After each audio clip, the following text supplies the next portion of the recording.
Welcome to Cinema 4D Basecamp and welcome to Orientation Week.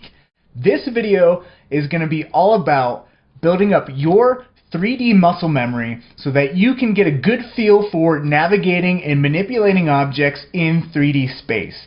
What I want to do is by the end of this video for you to be so comfortable inside of Cinema 4D and 3D space that next time you open up Cinema 4D, you bust down the door and walk in like you own the joint, alright? So let's go ahead and jump into our Cinema 4D interface and check it out. Alright, so you're looking at all these buttons and you might be a little overwhelmed, and that's totally okay. This was overwhelming to me at first as well. But the one thing you should keep in mind is that just like with any other tool, you're never going to use every single thing inside of it. Just like in After Effects, you have that massive effects menu. How many of those effects do you actually use? So Cinema 4D is like a toolbox filled with a bunch of tools, but just like my toolbox at home, I only use my hammer and my screwdriver, and that does 99% of the jobs that I need to do around the house. It's very similar in Cinema 4D, where you can get by just knowing about 10% of it and just enough to get the jobs done that you do, and you're completely fine. Now, I've been using Cinema 4D for about 10 years, and I probably only have touched 15% of it. So it's totally okay. You don't need to learn everything. We're going to be teaching you the things that you need to know to get your job done, okay? So let me just go ahead and show you what we're going to be making today, and it is going to be this nice, pretty little ramen restaurant, because ramen is delicious and there's nothing wrong with that. But basically this was created all with 3D primitive objects. Now what 3D primitive objects are the basic 3D shapes in Cinema 4D, or just 3D in general. Okay, so we got our cube, our cone, our cylinder, our sphere, tube, we even got a figure guy, we got a landscape, we got all this fun stuff, all these basic 3D objects to play with. And these are very similar to shape layers in After Effects, where every shape layer in After Effects has its own attributes. So like a circle or a rectangle, and with the rectangle you can have the little rounded rectangle, and with a star you can choose how many points you want. Very similar with primitives here. So if I add a cube to my scene, you can see that in my object manager the cube shows up. So here's where all of our little objects live, and then here is our little attributes of that cube or of our object. So like I was saying, every object, every primitive has its own unique attributes. So with the cube, it's got its X, Y, and Z scale, and I can adjust these by just clicking and dragging on these little arrows and going up and down, and I'm adjusting the size in the X.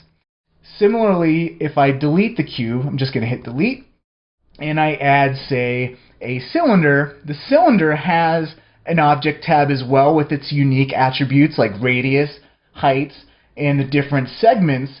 We also have a caps function too.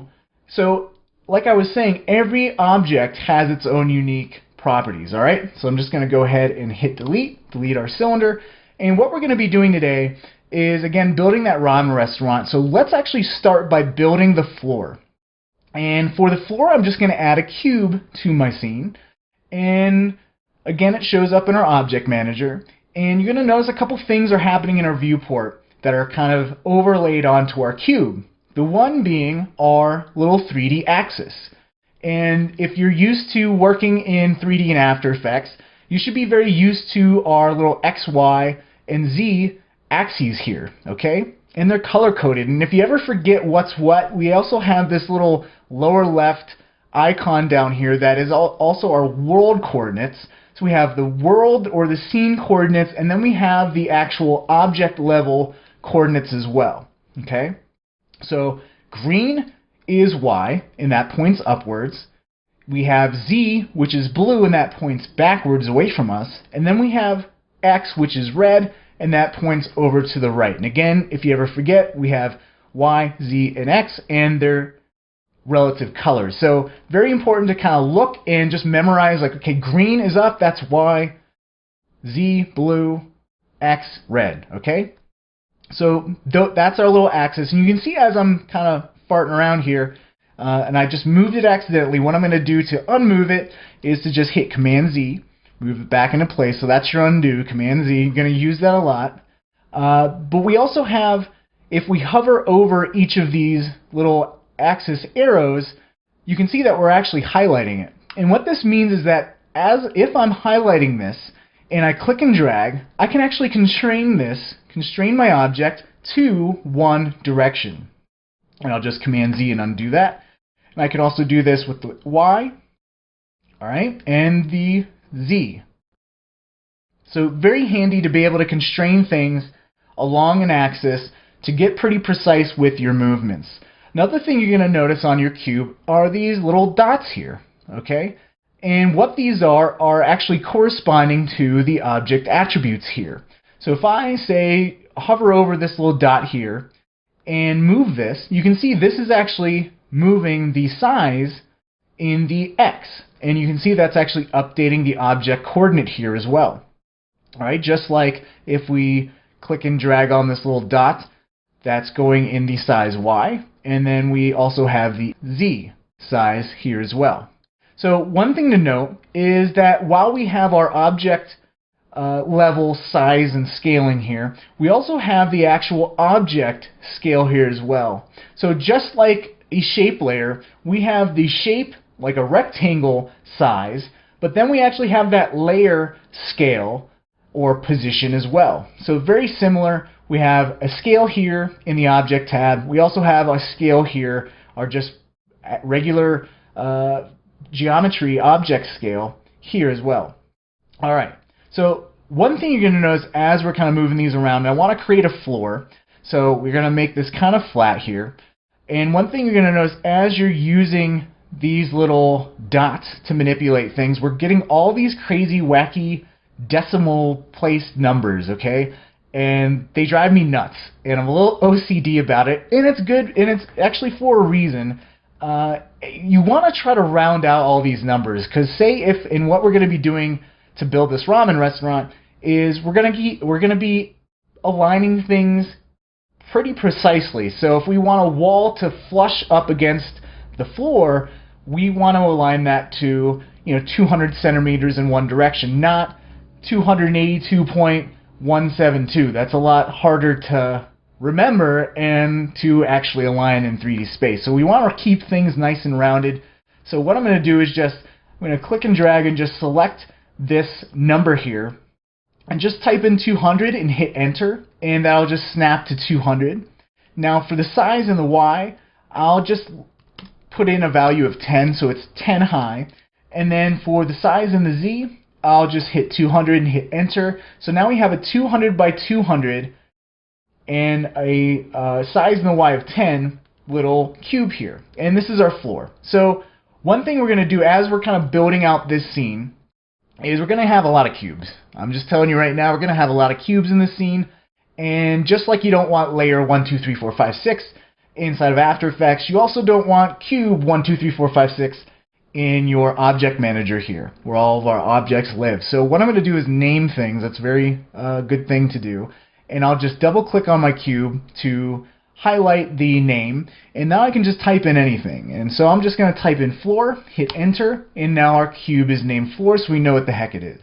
All right, so now what we're going to do is duplicate this to create our roof. Okay, so we have a few different methods of duplicating things. One is to just hit Command C for copy and Command V for paste, and that'll create our new object. And you can see we can move this around. And I'm just going to delete this for now because I'm going to show you another way to duplicate things, and that is within the object manager here. And that is to Command click and drag, and you can see we have this little arrow with a plus sign, and if I'm holding down Command and clicking and dragging, I can move down, and there I just duplicated my floor. Let me delete that one more time. We have one more way to show you how to duplicate things, and that is to Command click and drag within our viewport. And this is actually how I like to duplicate things as I'm modeling and building things. And one thing I like to do is to Command click and drag and also constrain along an axis. So I'm hovering over and selecting my Y-axis here. So I'm Command click And you can see as I hit command, it's got this little square with a little other square, and that's going to tell you that, all right, we're ready to duplicate. And I'm just going to command, click, and drag, and you can see as I'm moving this, I just duplicated a second object. And one thing you can do while you're moving things around is holding the shift key as well. So I'm holding down the command key. If I hold down the shift key, I'm actually constraining to increments of 10. And for an OCD person like me, that's nice. I don't get those crazy, wacky little decimal places there. And what I'm going to do is just move this up to 200 centimeters. So this is going to be 200 centimeters tall, and then I'll just disengage from all of my buttons, and you'll see I just created a floor. Or actually this is the ceiling, but I created another floor. So let's actually just rename this ceiling.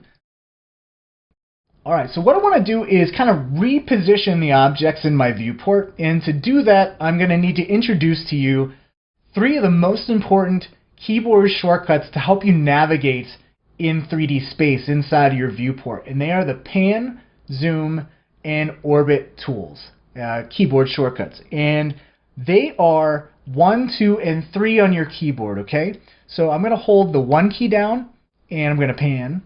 That's your pan.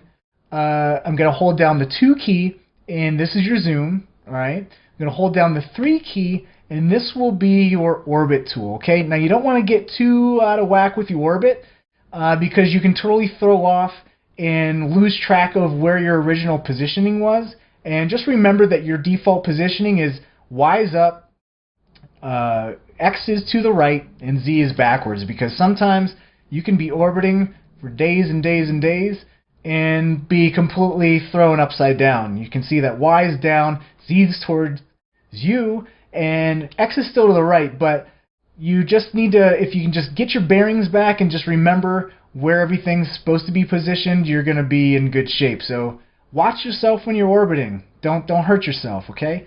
So to reiterate, that's 1, hold down the 1 key to pan, 2 to zoom, 3 to orbit, alright? So those are the 3 most important keyboard shortcuts. Commit them to muscle memory, and the more you do this, the more you're not even going to think about what buttons you're pressing. It's gonna be automatic, okay? So I always have my hand hovered over that part of the keyboard because I'm always hitting the 1, 2, and 3 keys. Pretty soon, your hand's gonna kind of have a mind of its own and just be doing it, okay? So with practice, you're gonna get automatic, and just doing those mental reps, you're gonna be synergy with your hand, okay? All right, so we got our ceiling, our floor. Let's go ahead and create some of our walls, all right? So let's go ahead, and I'm gonna select my ceiling, and I'm gonna command, click, and drag, and duplicate that. And let's just move this down, hovering over the Y axis, and holding the shift key. And I know that my top cube is at the 200 centimeters in the Y, and my bottom cube, or my floor, is at 0, so 100 centimeters should be dead center between those two. So this will be my right wall, so I'll just type R and then W-A-L-L, so right wall, and this will be positioned right over here.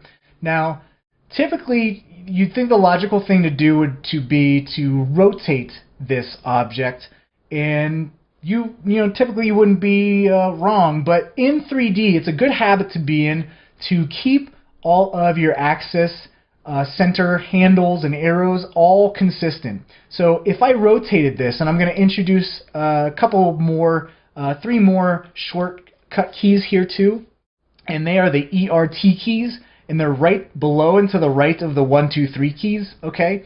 And what these are the move, rotation, and scale tools, alright? So E is move, and that's kind of what we've been in this whole entire time, and you can also see the icons up here, so move.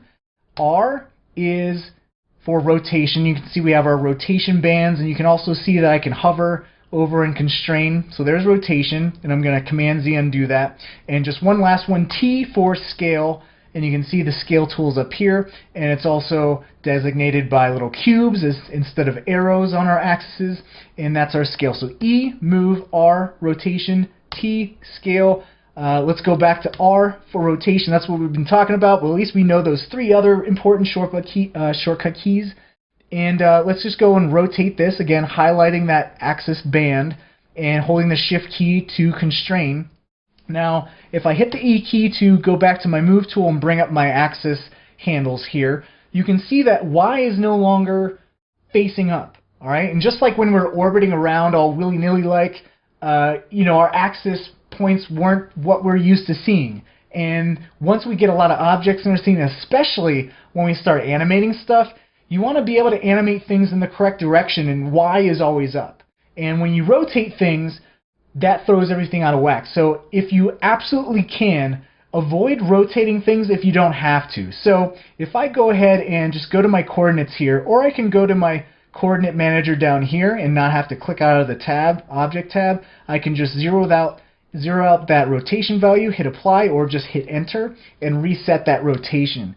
So instead of rotating, what we can actually do is just resize our rectangle here, or our cube here, okay? So I'll just resize this and resize it this way. We know we have the wall thickness of 10 to match the thickness of our ceiling and our floor. And we're just going to move this over, constraining to increments of 10. And you can see that we're kind of close to getting the correct height to be flush, and I think that's going to be 210, so I'll just put 210 in there, and let's just make sure we're all flush, and I think so. And this is kind of the benefit of round numbers and keeping things very organized as far as coordinates, because we can line things up, and if it's 100 centimeters wide, we just move that object 100 centimeters and it'll be nice and flush against that wall. Alright, so there's our right wall. Let's go ahead, command click and drag, and this will be our left wall. And I'll just shift and click, and I accidentally did that wrong. I have to make sure I'm hovering over my X and then hold shift, and this will constrain. And I know I moved that over 200, and that should be good. And this little intersection here, that's totally fine. We're all good there. Now to create our back wall. Alright, so for that, I think what I'm going to do is just go ahead and command click and drag and duplicate, holding the shift key and duplicating this floor, and rename this back wall. And again, I know I need to make this tall enough, so something like this. And I think if I go to my object tab, that'll be around 210, because when we make thicknesses of rectangles, we're actually scaling out from the center. So a value of 200 is a little bit too short, and if I just move this out, you can see we're not kind of flush there. So I'm just going to move this all the way back, and again move this so it's a thickness of 10 in the Z. And here's where some of our alternate camera views or viewport views will come in handy, and I'm going to introduce you to those right now. So just like in After Effects, where if we're working with 3D, we have the 4-up camera view, so like the top, left, right, all that good stuff. We can access those a couple of ways. One is by just clicking this upper right icon here, this little box, and that's going to bring up our 4-up view. Now if you have a mouse with a middle click button, the middle click button will actually bring up your 4-up view as well. And actually if you hover over any of these views and middle click as well, that'll actually bring up that view full screen. So if I want to go to the top view, just middle click in there, it'll bring up the top view, and middle click again to bring up your 4-up view, okay?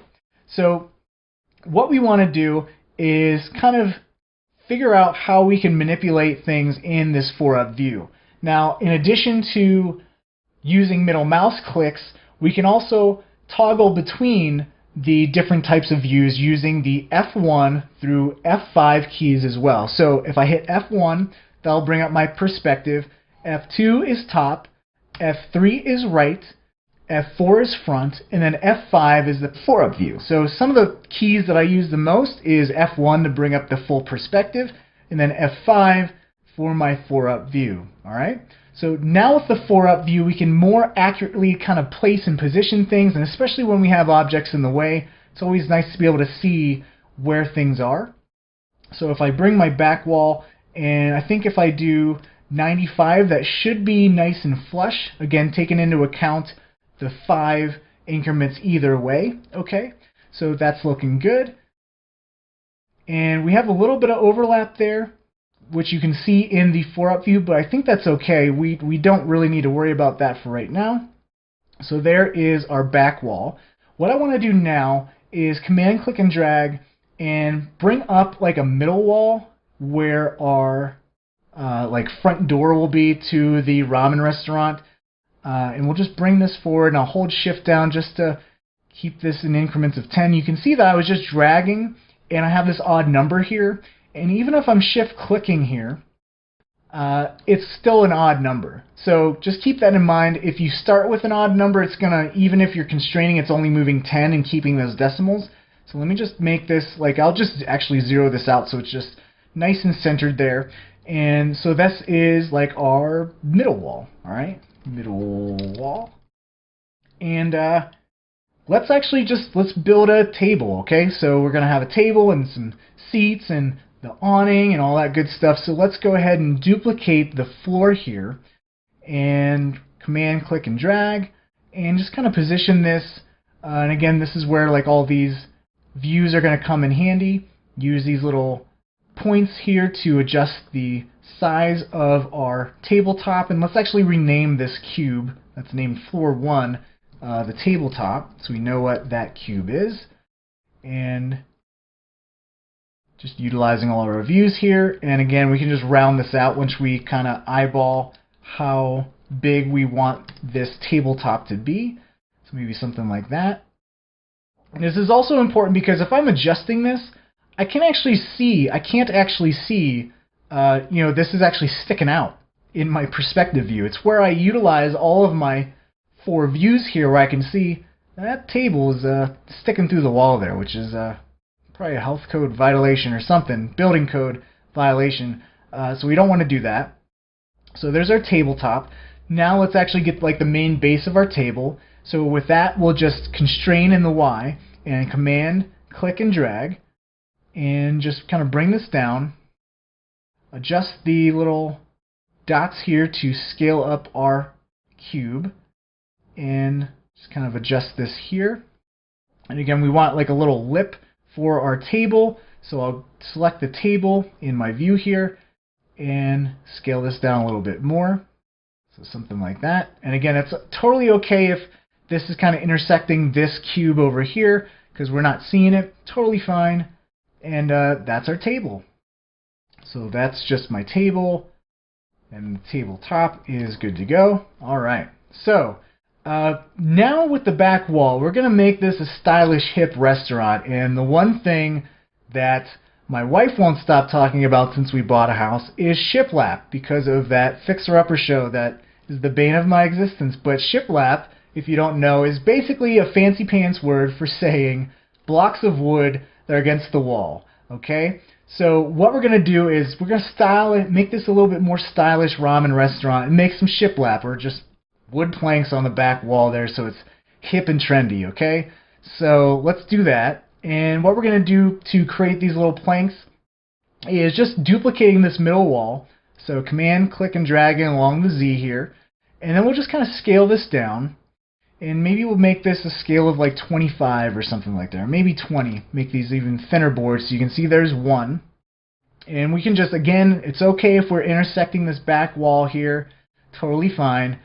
But what we're going to do now is rename this shiplap, and now we can just go ahead and just start duplicating and making a whole bunch of these. So we're going to want to constrain this in the Y because we want them to all align on the Y. So I'll make sure I'm hovering over the Y-axis handle here, holding the command and clicking shift and command click and dragging and holding shift to constrain, and I'm just going to move this up 20 centimeters, and I'm going to do it again, and I'm just kind of command click and dragging, holding shift, and making a whole bunch of these guys. You can see them all building up there.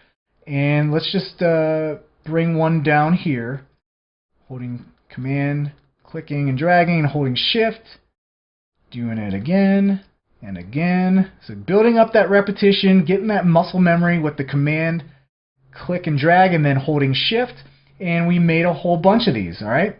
The one thing to notice is that we have a gap right up here, and you really can't tell because of the way we're looking at this. And one thing that kind of helps you when you're kind of positioning things is to use a different display mode. And we have a bunch of different display modes if we just click the display button here.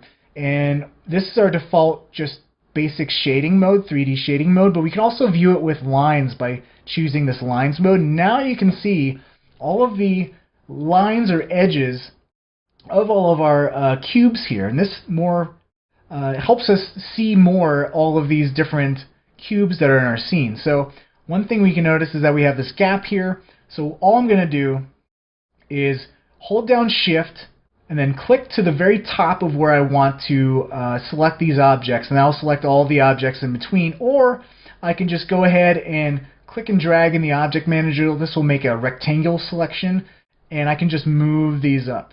Alright, so something like that. And actually can ensure that this axis center is at 100 centimeters even if I just click in the attribute manager 100 centimeters, because what this is actually giving me by selecting multiple objects, I have all these individual axis handles here, but I have the one big daddy main group axis center that is the center of all the objects as a whole. And I can actually align that to 100 centimeters, hit 100, and then hit enter. And now you can see that all those objects, they're now aligned dead center to 100 centimeters, so it's nice and neat. And right now you can see that even though we see the edges, if I turn the lines off, these are just like so accurately placed that they're flush, alright? So to make some little gaps in there, we're going to go and select all of the objects. So again, selecting the first object in our list and then holding Shift and selecting the top of whatever, or the last object in that list. And then I can just size these a little bit. So maybe bring that down to 18. So now we have some nice little gaps there. Our nice little shiplap is complete and looking very hip and stylish. These little plank boards looking so good. But one thing we're doing now is we just duplicated that shiplap a whole bunch of times, right? And our object manager's kind of getting a little crowded. So what we're going to do now is a little bit of workflow enhancement tips, and that is to keep things organized, keep things grouped together that you don't kind of need to be all out in individual objects. So what we can do is kind of like pre-comping in a way, is just kind of grouping objects together and just collapsing them into one object. And that is grouping into nulls in 3D, alright? So to do that, we're just going to, again, select all of these shiplap objects. We're going to group these together. So to group, I'm going to right-click, and we get this big old menu, and do not worry about any of all this stuff. We're going to go all the way to the bottom to Group Objects, or Alt-G, and I'm going to select that. And what's going to happen is all of our shiplap cubes are now folded underneath this null. So if I hit this little plus symbol, it's going to untwirl and unfold and show you all the objects underneath that we had grouped under there. Now, this is an option that I know After Effects users have been clamoring for a while, where if you have multiple layers, you want to be able to group them together and collapse them and kind of clean up your timeline, right? Well, same thing in Cinema 4D, only we have it. We've had it for a long time, all right? So we have this null, and we can just, all right, once we do whatever we need to do in here, we can just, boop, collapse that up, and that cleans up our workspace, looking really good. So what we can do now is, again, we want to name what the heck this null is, so I'll just double-click, and this will be our shiplap group. All right? So with this, too, we can also scale things as well as a group. So say we want to maybe make this taller or skinnier or whatever, we can do that as well using this null objects scale options, okay? So that's, I'm not going to change that, but just so you know that's there.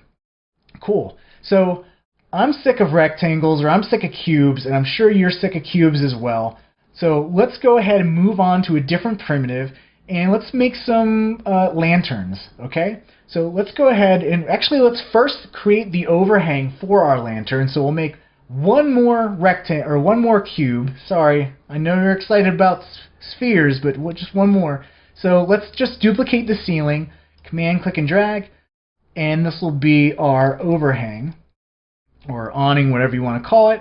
And I'll just move this forward, okay, just utilizing all my views here, and just making this a little bit shorter, and we can have this angled, so I'll hit R to bring up the rotation, and again constraining to this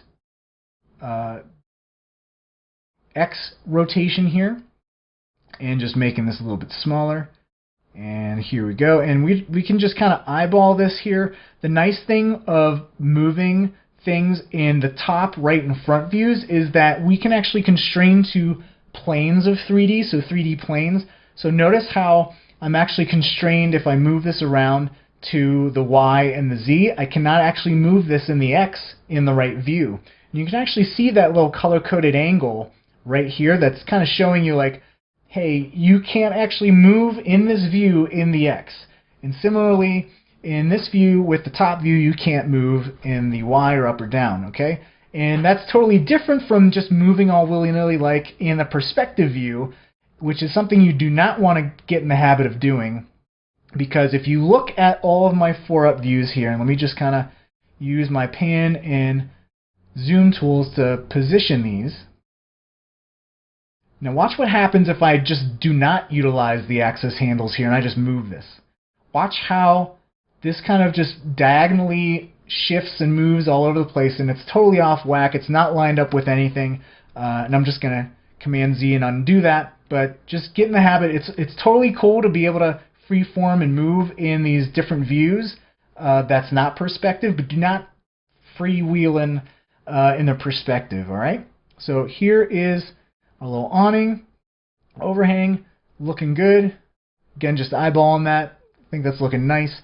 Yeah, that's a little bit too long, so I'll just move that. And there's our little overhang. So now we can hang our little lanterns off of it. So we name that overhang, cool. Let's go and create some spheres. Yay, spheres!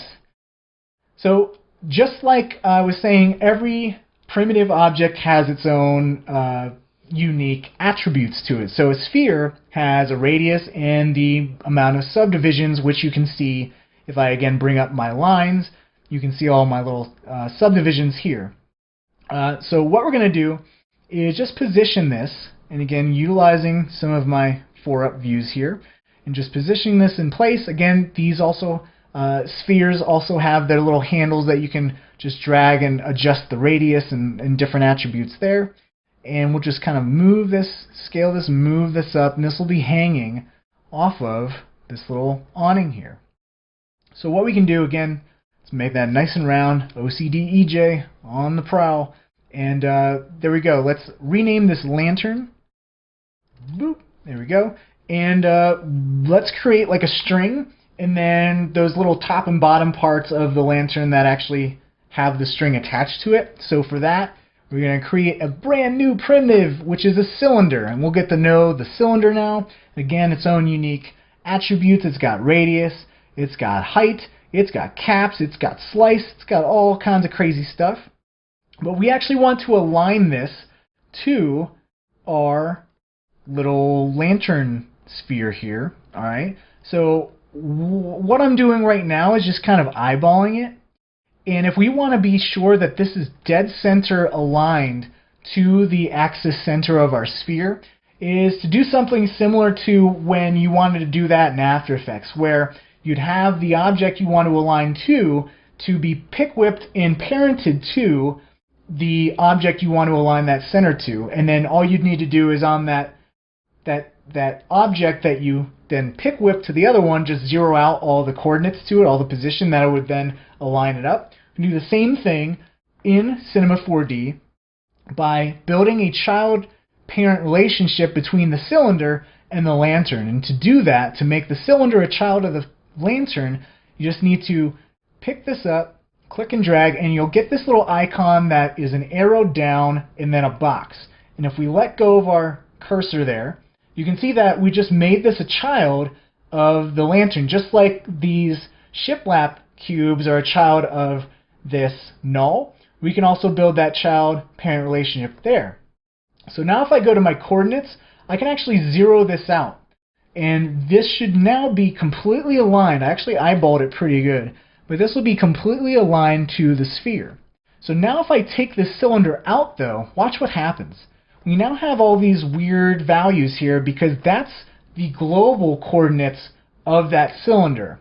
If we place this cylinder underneath the lantern, we now have the relative coordinates in relation to that sphere. So we zeroed it out, so it's 0 in relation to the sphere, but in relation to the world, it's actually these crazy values here, the 136095, all right, or 059.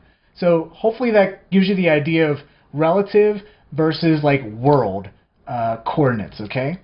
So this is nice and aligned. Let's just rename this middle bit. I can't think of a better name for this part, but that's going to hold the string. And now I can command click and drag this middle bit and name it string. And then I can just make this super small, and this will be our string, and just move this up. Something like that. And make sure that we're not poking through the overhang there, so we'll just adjust the height of this. And if you want to make this even smaller, I can go into the object properties here, and you can see if I click on these little arrows, they're going in increments of 1, and for an object this small, that's just way too big. So to be able to fine-tune, have fine-tune control of this, I can actually hold down the Alt or Option key and click this arrow up or down, and this will actually adjust this in tenths. So we can more fine-tune this and make this super skinny by just holding the Alt or Option key there. So there's our little string. So now we have our lantern group, okay? So now we can go ahead and group these objects, our lantern objects, by, again, holding Shift and either individually clicking or holding Shift and selecting the first and last, and it'll select all the objects in between. Right-clicking, going all the way down to Group Objects. Again, we can also do Alt-G, and there's our null, and it's got all of our objects underneath it, and this will just be our lantern. Okay, so now let's just create a few different lanterns here, and we'll just duplicate this. So Command click and drag, and again we'll constrain this to increments of 10, and I think a spacing of like 40 is pretty good. So what I can do is just Command click and drag again, move that out 40 centimeters, and then I think what I want to do is maybe make another one over here, and I think that's spaced correctly there, and then one last one on the very edge, and I think that's aligned correctly. Again, increments of 10, that really helps. And so there's our 4 lanterns. For this one lantern over here, I actually want this to be a Big Daddy lantern, okay? So a little bit bigger, a different style of lantern. So I'm just going to rename this Big Lantern. And then for this one, I'm going to actually delete the sphere, because this is going to be more of like the long cylindrical kind of lanterns. And for that, I'm just going to duplicate this middle bit, rename it Lantern, and then I can just adjust these little handles here, and to round this out to make it a little bit more of a rounded cylinder, I can go ahead and go to the caps. And what the caps holds is this option called Fillet. And what fillet is, if I turn this on, is just a fancy pants way of saying rounding, okay, or beveling. So fillet is like a bevel, and I can adjust the size or the radius of that fillet, and I can also adjust the segments to either smooth this out or make it super chunky. Alright, so for 3D objects, especially ones that are far away, you really don't need to pay attention to the segments because they're going to look good anyways. But if you're really zoomed in here, you can see how this is beginning to be a little bit chunky, and that's kind of where you want to pay attention to how many subdivision things has, but we'll get into those concepts a little bit later. So now what we can do is just make this little middle bit part a little bit bigger, and again we can zero this out and center this by making this a child of the main lantern, going either to the coordinates or just going over to our coordinate manager here and just zeroing out the Y, and that'll be perfectly aligned to the axis center of the lantern. So I can just take that child out from underneath the lantern, and there we go. Cool, so we got our cool little lanterns out front. I can actually move this big lantern over here a little bit more, and maybe even make it bigger by just scaling this whole entire null up. So I can hit T and then scale this up. I can hold the Shift key down as well to constrain it to increments of 10, and then just move this down. And there's our bigger lantern there. And that's looking pretty good. So we got our trendy little lanterns here. Let's go ahead, twirl up our big lantern, and let's create some stools for people to sit on to actually eat some ramen, alright? So let's go ahead and do that. The first thing I want to do is actually create a ground plane for our seats or our stools so they're not just kind of floating in the air. To do that, I'm just going to go ahead and command click and drag, duplicate the floor, and again, this is where we have all these even values here. I'm just going to shift click and make sure I'm holding on to the y-axis handle and then hit shift and move that down 10 centimeters. And then I'll just go ahead, rename this ground, and bring this up to, say, 400 and 400 in the X and Z. And there's our little ground plane. Alright, so now we can build our little stools right out here. So to do that, I'll just create a cylinder. And again, I can use my 4-up views here and just position this stool out here, adjust the handles, and just move this like so. And this will actually, let's just make the stool cushion part, okay? So we'll do that first, move this up, utilizing all the views, seeing how this looks in our perspective. And I think with this, this would be pretty uncomfortable to sit on, just like a hockey puck looking thing. So just like we added some fillet or rounding to our lantern here, we can do the same thing with our stool seat. So let's just rename this stool seat. Go to the caps, check on fillet. Now we got a nice, rounded, comfy little stool seat there. And again, I can adjust this little dot here to adjust the radius of that rounding or the fillet. And there we go. And now we can just create the actual stool pole that it's connected to. And I can get rid of the fillet for this and just adjust the stool pole, making sure it almost hits the ground there. Actually, it could intersect with the ground. It's okay because it's being hidden by the other pieces of geometry here.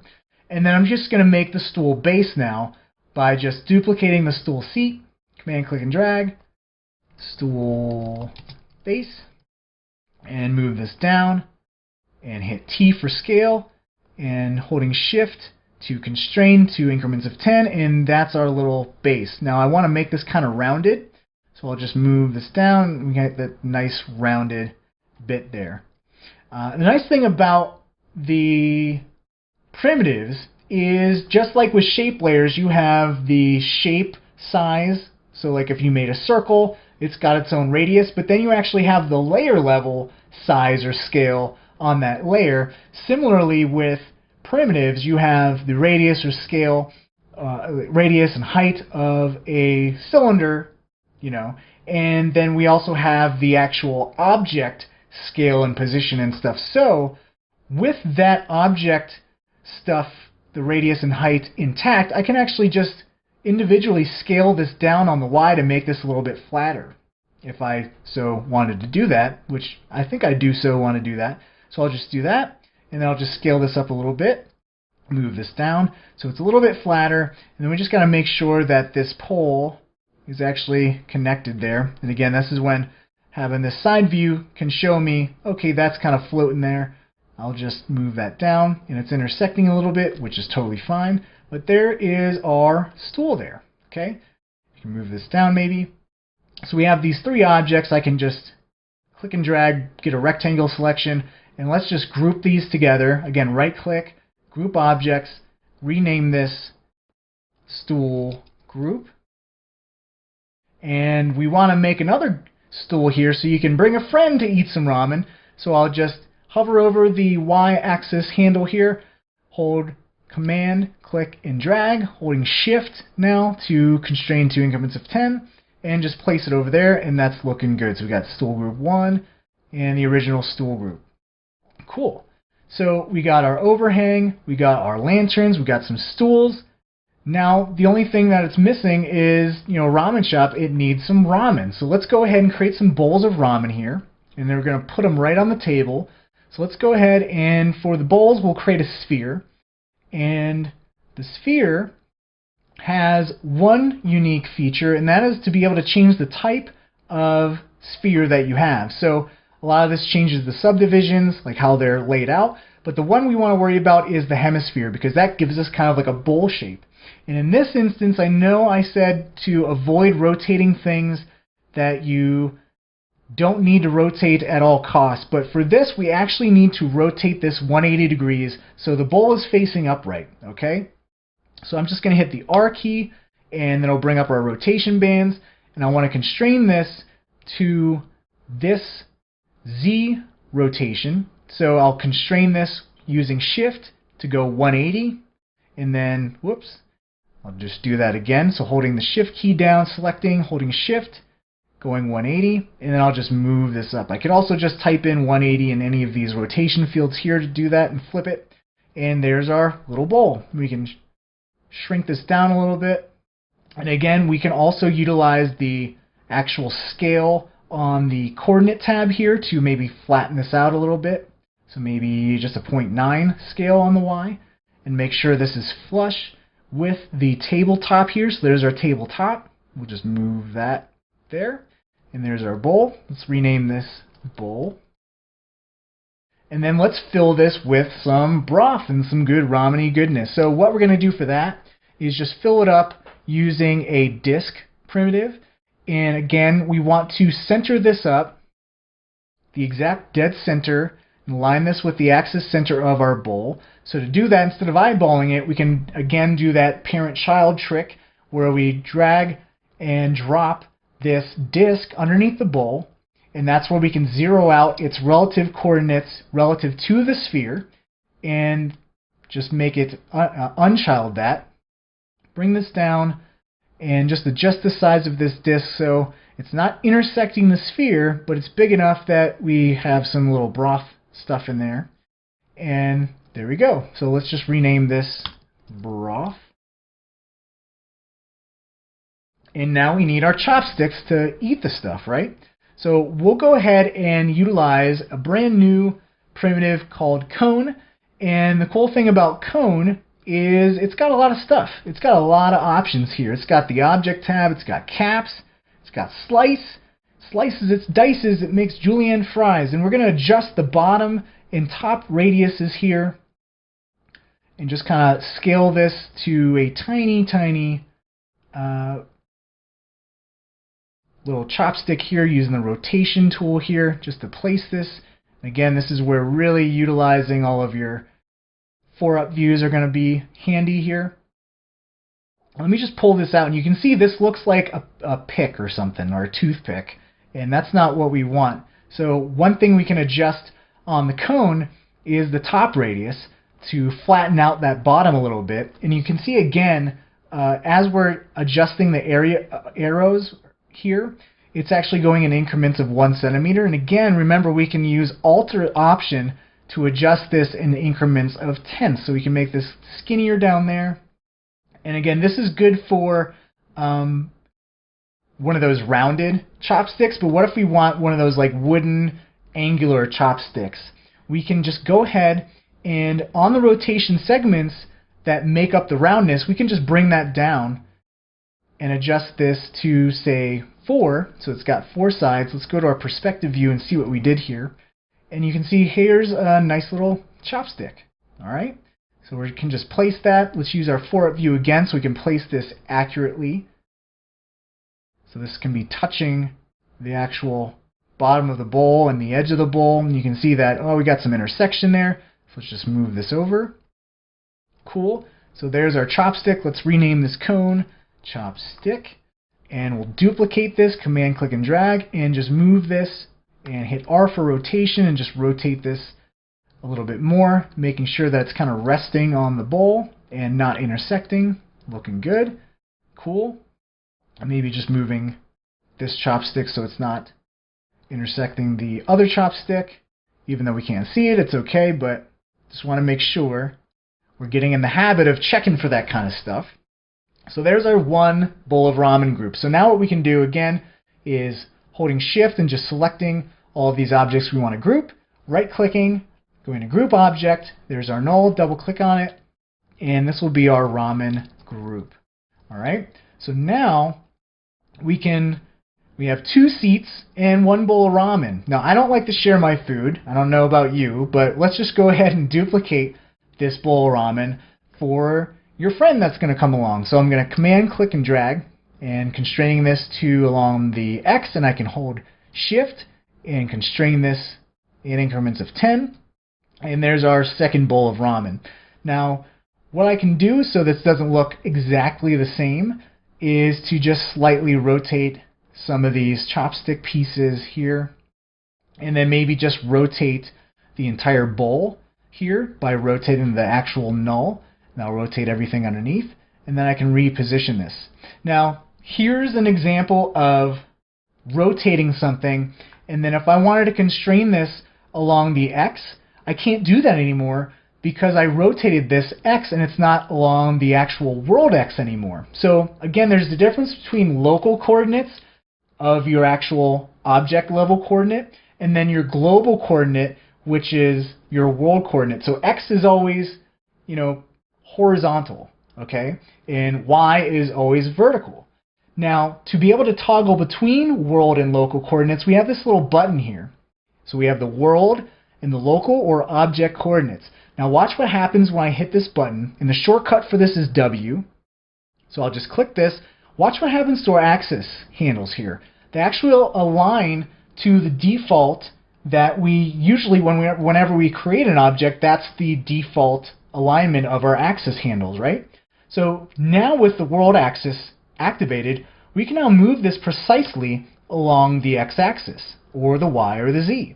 And if we had this deactivated and we're using the object level coordinates, that's where we see that rotation value rotate that object's axis, and we can't get that precise movement along the world x. So this is kind of handy to be able to align things perfectly using the world and object axis, again using W to kind of toggle. Sometimes I accidentally hit the W key when I'm hitting E to go to the move tool, so if you ever see this happening, it's because you probably activated the world tool.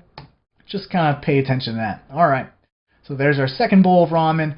Let's add some nice detail to our overhang. So what I want to do is, I've been to some ramen shops, and you have the Japanese kind of clay roof tiles, nice little rounded overhang kind of things. So what I'm going to do is just make a whole bunch of tiles to add some really nice details to this overhang.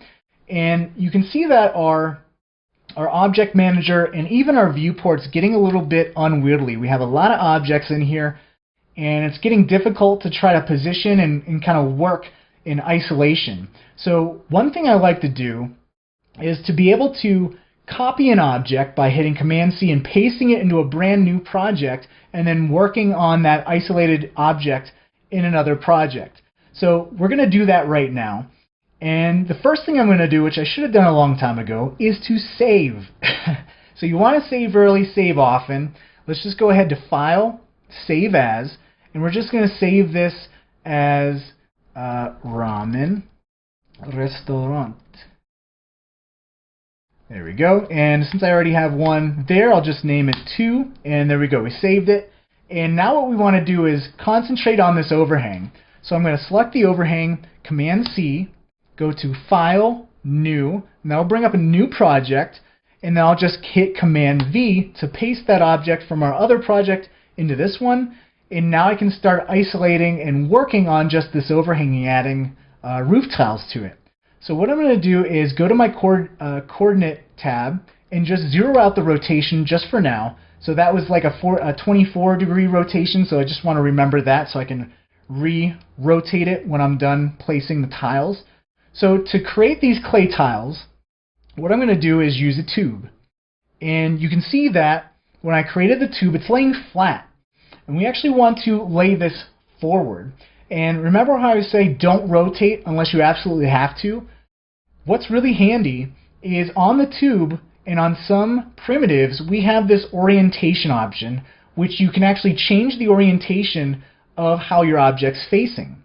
So we actually don't want this to be laying flat. We actually want this facing towards us or facing the negative Z. So if I change the orientation to negative Z, the object rotated, but it maintained the default axis orientation. Okay, so that's kind of why it's so important. We actually have built-in orientation objects on our primitives, so we don't have to rotate things unnecessarily. Okay, so hopefully that's kind of driving home why that's kind of important, not to rotate stuff. So let's go ahead and just position this little tube or our tile, and again we want to make sure we're using round numbers because we're going to be tiling these tiles and want to be able to space them accurately. So this is now a tube. I mean, it's always been a tube, but it's a tube. It doesn't look like a roof tile. So what we can do is actually utilize the slice option, and if I check that on, you can see it sliced it in half from 0 degrees to 180, and now this is looking more like a nice little roof tile here. So if I just position this like that, I think this, yeah, I saw a little bit of rotation there, so I'm just going to zero that rotation out on our cube. There we go. Now it's laying flat. Just kind of position this here. And let's go to our tube and select some nice even values. So let's select like 3 and 4 for the inner and outer radiuses, or radii. And then for the height, maybe let's do 17. Okay? So I'm just going to move this forward. And let's start duplicating and making rows of these tiles. So let me just rename this to tile before I start duplicating and making a bunch of these. And what I'm going to do is I'm going to constrain the duplication along the z-axis. So I'm going to make sure I highlight that, hold Command, click, and then holding the Shift key. And what I'm going to do is just constrain this to increments of 10 and just move it 10. All right. So I'm going to keep moving this 10 centimeters down and duplicating this. And let's go ahead and bring up our shading line so we can actually see that duplication or the overlaps here. And let's just make one more and see what this looks like. So now what we can do is we have a bunch of overlap tiles. What I'm going to do is select all of my tiles. Again, either actually for this, we want to not select it with the rectangle selection because that's not going to actually select our objects. It's going to select these tags, and we don't want to select the Phong tag. So what I'm going to do is just select this one and then hold Shift and select the top tile, selecting them all. And what I'm going to do is go to the rotation and just rotate these upwards so they're overlapping a little bit here. And then maybe moving this up just ever so slightly. Or actually, let's move it down so it's kind of intersecting the roof there. So what I want to do is go to my right view here and make sure these are kind of overlapping and they're parallel, which it looks like they are. So again, I want to move this kind of forward along the Z, and you can see because we rotated these tiles, our Z is rotated. So this is where we're going to use that world coordinate. Now that Z flattens out, now I can just move this right along the world Z. And now let's go ahead and group these together. So these are all of our tiles. They're all selected. I'm going to right click, go to Group Objects, rename this Tile Group, or Tile Row Group, because we're going to make a few different rows of these. All right. So now what I want to do is add one other little detail to the tiles, and that is to not just have this hollow end right here. I want to actually have like a little piece of wood or log that all these tiles kind of rest on. So to do that, I'm going to go and just select this first tile, duplicate it, Command click and drag, and we can turn this tile into a piece of wood by just selecting the Object tab and just zeroing out that inner radius, and that effectively makes that a cylinder. And then we can just scale down the outer radius. And again, we can fine-tune this either by dragging this little dot here, or by fine-tuning this by holding the Alt or Option key and going into increments of tens, and then just moving this out. And again, I still have my world axis selected or activated. I actually want to move this along consistently with the same angle as the tile, so I'll deactivate the world axis mode. and just shrink this down. And let's go to our slice and turn off the slice so it's one log. All right, so there's our little log. And let's go ahead, and here's our whole entire tile row. Now we can go and command click and drag and duplicate and make a whole bunch of these. Now I want to make sure, I want to remember how far I'm kind of moving this along. So right now our original tile group is at 0 in X, and we moved it about 7.675, again I hate those odd numbers, but to the right on the X. So if we go out and turn off our garage shading, we want a little bit of overlap here, okay? So I'm just going to kind of eyeball this and see what looks good, and see if a round number of 8 on the X looks okay and has enough overlap. And right there, I don't think we have that much overlap. And again, I just clicked the one tile, and what I meant to do is wanted to click this whole entire group, so just be careful that you're not just selecting the one tile, you're actually selecting the whole entire group. Again, if you just select an object in the scene, that null will actually go to a dark orange, telling you that the object you selected is actually a child of it, okay? So let's just select the whole entire tile group, null, and just kind of eyeball this. And maybe 7.6, even though I hate that it's a weird number, 7.6 is what we want, okay? So to space these evenly, let's actually do 7.5. That's way easier to round, okay? So 6.5. So when we make this new tile group, we're just going to go and duplicate this and then add 7.5 again, okay? So I'm just going to hit Command C and Command V to copy and paste, and then I'll just go ahead and multiply this by 2 and hit apply, and that'll do the math for me. Again, each of these little fields are their own little calculators, which is really nice. And then I'll Command C, Command V again, and multiply this. Actually, for this, I'm just going to add 0.75. So just do a little addition in that little field. And then I'll just keep doing this, Command, click, and drag, and then just add 7.5. And then add 7.5. This is the manual way to do this, of course, but as we get through this course, I'm going to be showing you a lot easier ways to do this, for sure. So this is a little manual, doing a little manual labor here. So 7.5. And now what we can do, I think, is just select all of these and then just Command, click, and drag and just start moving these down the row. And at this point, I don't want to bore you with spacing these out completely even, but we'll just go and fill these out this way.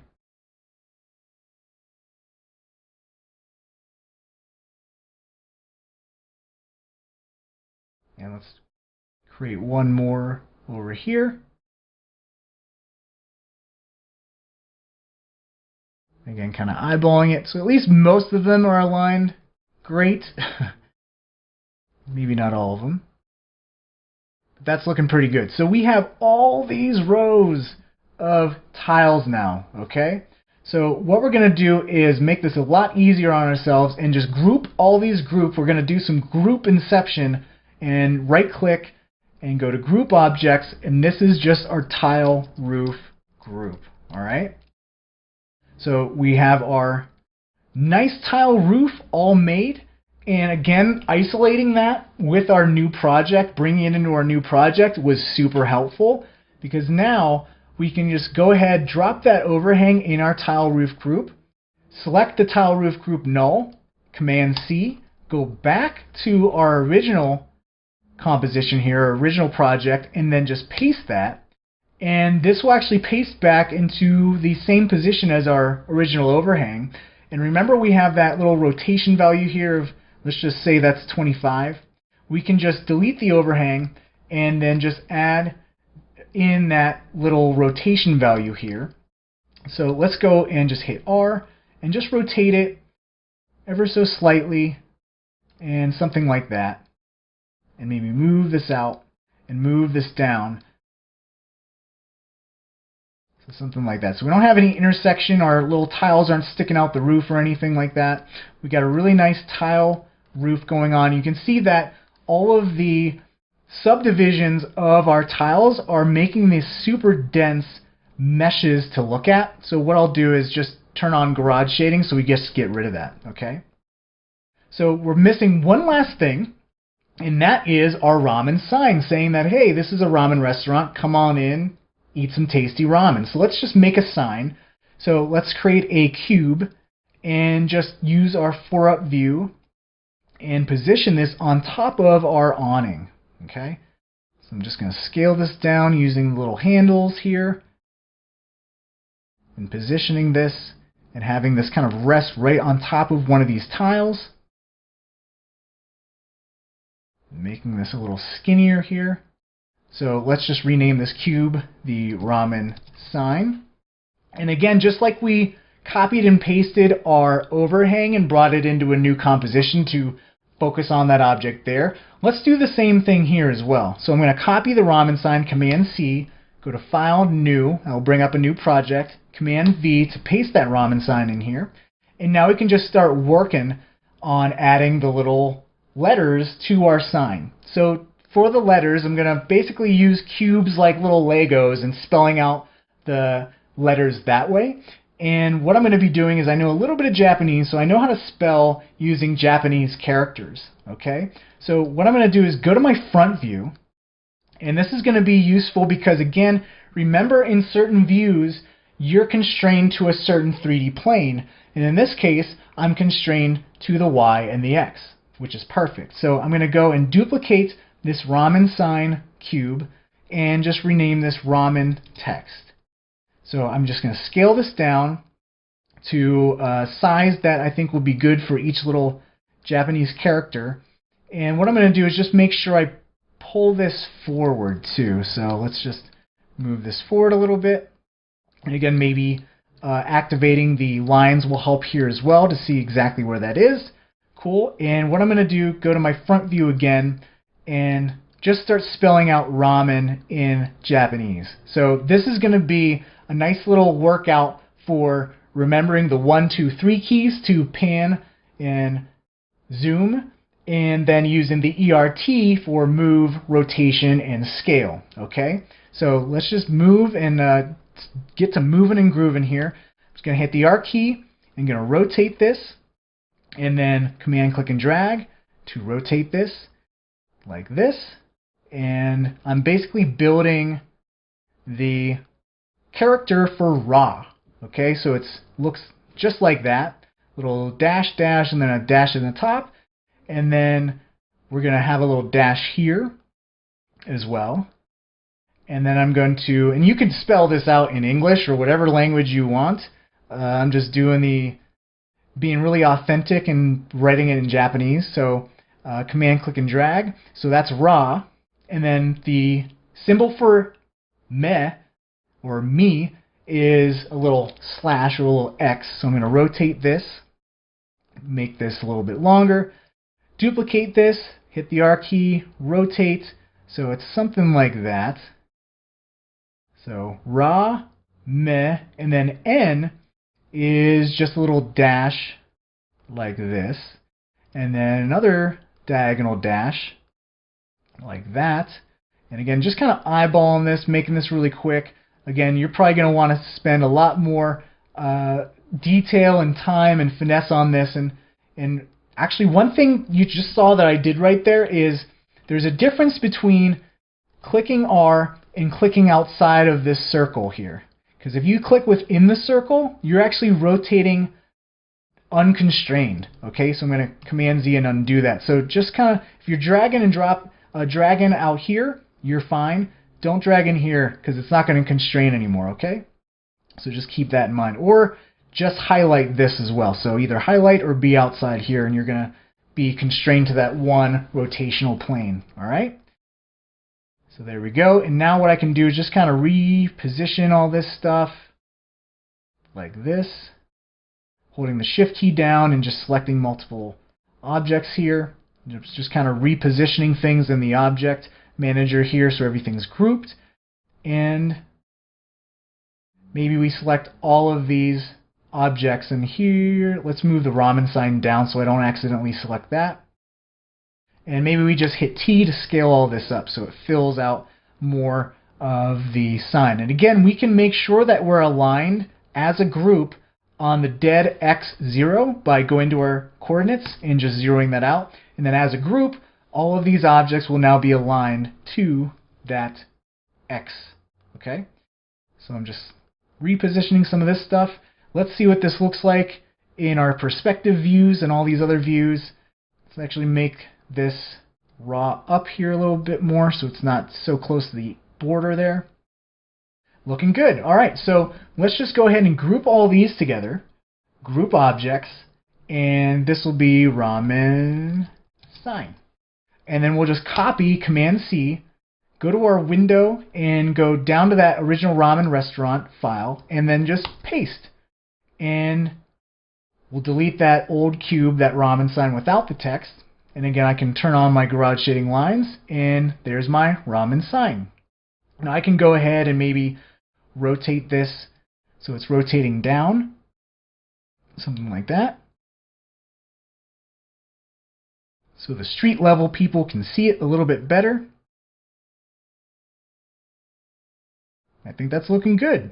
All right, let's go out of our garage shading view, go to our perspective view, and bam! There's our hot and tasty ramen restaurant. Not quite open for business yet because we need to give it a paint job. No one wants to go to a plain gray ramen restaurant. So what we're going to do is dive into some very, very basic material creation just to add some color to our scene and just how you can apply materials and all that good stuff. So to create a material, we're going to double click in this empty little box down here. This is actually our material manager, okay? And what I'm going to do is just double click in our material manager, and that's going to create a default material. Now, if you double click on this material, it's going to bring up our material editor. So what I'm actually going to do is limit myself to 4 colors. So I'm not spending a lot of time trying to figure out a whole bunch of colors and spending more time on a color palette than I showed in other areas. So what we're going to do with our materials is we're going to live in the color channel here, and we're going to turn off the reflectance, which basically has specular and reflection, but we're not going to get into that. We're going to live into the color channel, and basically this is our preview of what this texture, what this material is going to look like. And right now it has diffuse shading. And what diffuse shading is shading that gives it the sense of a 3D object. So this little shading right here, that's diffuse shading, okay? So what we want to do to brighten that up a little bit is to introduce the luminance channel. And you can see once I turn that on, it kind of applies like a fill effect that just removes all of that shading that we once had, the 3D diffuse shading. And if we go on this luminance channel and pull back the brightness, you can see we're actually introducing more of that 3D diffuse shading back into our object, but we're having a more brighter color. So let's just rename this white, and I'm just going to command click and drag and create a few other colors. So let's create a red color, and what I'll do to change the color is going to the color channel, clicking the color picker, and then going to the gradient view here, and then I can just more easily find my red color here, so maybe a little salmony red, and click OK. And then what I can do to copy this color to the luminance, because right now the luminance is kind of just whitewashing over the red diffuse, is to click on the color text, right click, go to copy, go to luminance, and then go to that color and right click and paste, and then I'll paste that same color to my luminance. So now I can command click and drag, and let's create a gray color. So I'll go to my color channel and we'll make this kind of like a bluish gray, something like that. And again, right click on the color, go to copy, go to my luminance channel, click on the color here, right click and paste, and that should paste that same gray color. And we'll make one last color and it'll be black. All right. So for this, go to the color channel, and I don't like to ever create completely 100% black. Because it kind of takes away some of the color correction stuff you can do. So never 100% black, never 100% white, because in real life, there's really no such thing as that either. So just kind of keeping it consistent with reality. So we'll make this kind of just, 15% black, or actually I guess that's like 85% black. And again, we'll copy this color and paste this in the luminance. So it's pretty black, but not quite, all right? So now we can start applying all these materials to our ramen restaurant. So there's a couple ways, or a few ways, that you can apply materials to objects. One is to select a color and just drag and drop this onto the object in your scene. You'll see that as I'm hovering over, we're actually getting these little highlights over these objects. So I can just drag and drop, and then I'll actually apply that to whatever object you just hovered over and applied it to. And you can see that I select this little middle bit part of our lantern. That makes this big lantern null dark orange, which tells me that's where the object is. There's my bright yellow middle bit there, and there's our material. And this is our texture tag, all right? So we can either apply it this way or drag and drop and apply like a gray material onto our lantern main bit here. Or if we're like, oh, well, actually I want this to be red, we can just replace and drag and drop our red on top of this little texture square and replace that color, which is really great. We can also command click and drag to duplicate this actual texture tag and apply it to another object as well. So that's another way. We can also select multiple objects. So I'm just going to select all the walls, the floor, the back wall here, and maybe that's it. And I have all these objects selected. Let's just say I want to apply gray to those colors. What I can do is right click on the gray and go to apply, and then I'll apply all of those gray textures to all those selected objects. All right? So a few different ways to apply textures, and now we can just go ahead, and one of my favorite ways is just drag and dropping. So let's just apply drag and drop black on the ground.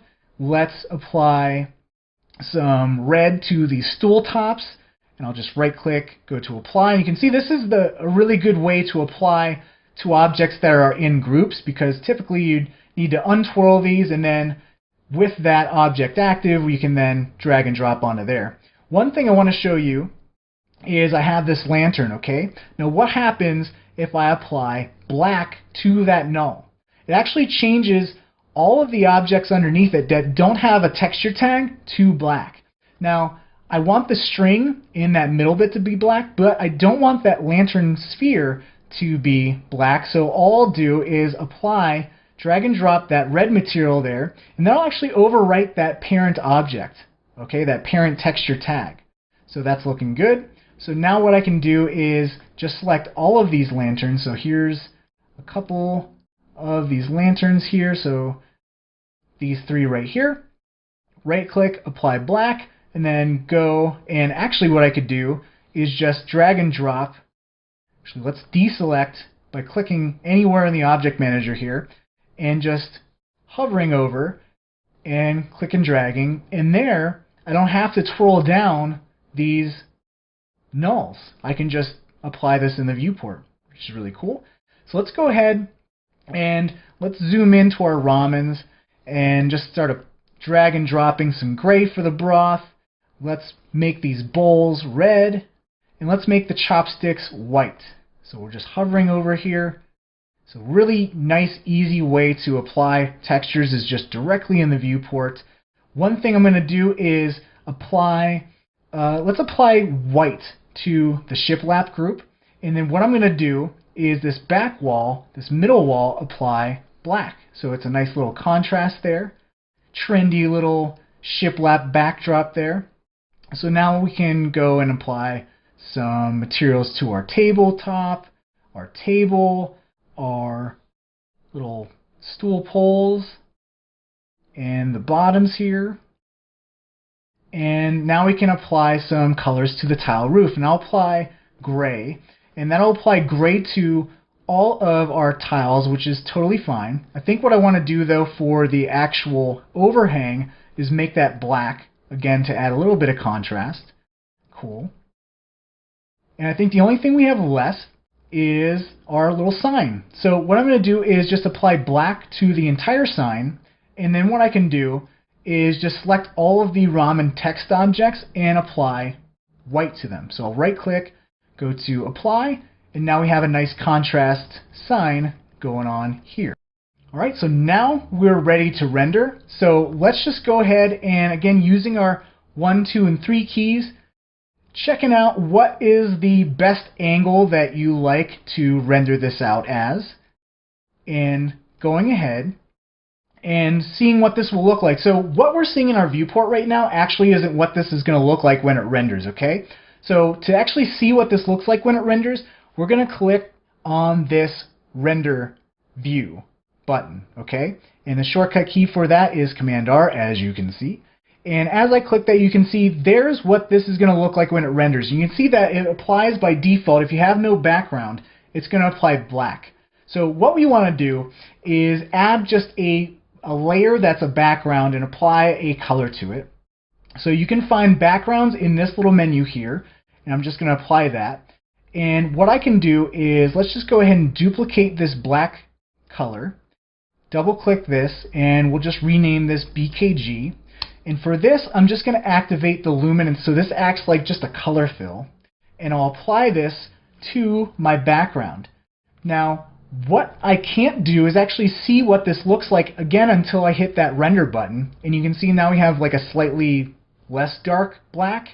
But what I want to do is actually see what I'm working on and see how it affects the render and what the render is going to look like at all times interactively. So what Cinema 4D has in this little render menu, if I click and hold, is this interactive render region. And this is a really great tool because if I activate that, it makes this little bounding box. And I can resize this. And this is kind of like a low quality preview of what my render is actually going to look like. So in After Effects, what you see is what you get. Like, you don't need to render your view, your comp view, to see what it's actually going to look like. It looks like what it looks like when it renders, right? Not in Cinema 4D. So we got this interactive render view. We have this little triangle here that is actually our quality slider. I can just bring this all the way up so it's nice and anti-aliased there, so we don't have the chunky pixelation anymore. And now I can actually interactively change this background color and maybe lighten this up a little bit. And it's going to actually update in my interactive render view. And let me just turn the brightness all the way up so it's a brighter color. And maybe have like a nice little blue color like this. Alright, so that's looking pretty good. And again, I can move this around, and that's going to actually update, and it's going to, the interactive render region is going to render that view. So again, this is going to look exactly, this is exactly what it's going to look like when it renders, whatever is showing up in this interactive render region here. And you can see the difference between what's inside the interactive render region and what's outside. We'll just make this boundary completely fill that. And one thing I like to do before I fully go ahead and render this, and it's to turn on one thing. And we have our little render settings button right here. If we click on that, you're going to see a whole lot of settings here, and we actually are going to cover that in another video, so we'll just skip that for now. But one thing I want to turn on is a 3D concept called ambient occlusion. Okay, it's right here. You click Effect, go to ambient occlusion. Watch what happens as our interactive render region updates. It creates this really nice contrast, this really nice shading where objects are kind of touching here. Now, what ambient occlusion is the real world shading that happens in real life, real world, that when two objects are touching each other, it's that shading between the nooks and crannies of those objects. So if I zoom into the tiles here, you can see all that nice ambient occlusion shading happening between those tiles. So what this does, and actually what I'm seeing now, is our little lanterns are kind of going, poking through our objects there, which is nice. So let's go ahead and bring our lanterns down here. Just moving them down so they're not intersecting anymore. Cool. See what? Pay attention to detail there. Cool. So now we have some really nice shading. It really makes all the details of our ramen restaurant, especially that tiled roof, really pop a lot more. Adds that nice contrast, and I think it's looking really, really nice. So we'll cover more about ambient occlusion in later videos, but just, you know, set it and forget it for now, and it just really makes it look that much nicer. So now you can go ahead, set your output path, all that good stuff, render it out, print it out, put it on your refrigerator, and feel really good about yourself because you are now in 3D, my friend, all right? So before I wrap this up, I want to show you how I took this ramen restaurant concept and pushed it a little further. You can see that I added a whole second story to my ramen restaurant, and you can see that it's basically built out of the same elements that I've been showing you how to use and utilize throughout this entire video. It's a bunch of cubes. I duplicated the tiled roof overhang and made it into the second story roof. And you can see that this window is just a bunch of cubes as well as this little menu sign. So you're equipped to kind of push the limits, and if you've been following along and building your own ramen restaurant, definitely add on to it. Improvise maybe your ramen restaurant's 5-story talls. But whatever you do, if you have been following along and you did make a nice little ramen restaurant, share it on the Facebook group because I really would love to see what you're making and how you're progressing and what kind of ramen restaurant you create. So definitely post it on the Facebook group. I'm sure all the other students would love to see what you're working on as well. Alright, so we covered a ton today. We got a little crash course in primitives, how to navigate within a 3D scene, and how to deal with a whole lot of objects. So if you're feeling a little bit uncomfortable, you don't quite grasp all of the concepts that were introduced, I highly recommend you go back, rewatch this video until you are completely comfortable navigating the viewport, using your 4-up views, using all of your shortcut keys. You want to get to the point where using the 1, 2, 3 keys, you're not even thinking about it, okay? It's just second nature. Now, once you feel comfortable, you're going to build a nice, solid foundation that we can start building on top of as you progress through this course. If you keep plowing ahead and you're not quite comfortable, you're going to have a pretty weak, wobbly foundation. If you start building, everything you build on top is going to stress that foundation. It's going to crumble and everything's going to start falling down like a game of Jenga. And you do not want to be the one that gets Jenga'd, okay? So make sure you're super comfortable with everything that we covered. And again, if you're not, rewatch. No shame in that. But let me just be the first to welcome you to the world of 3D.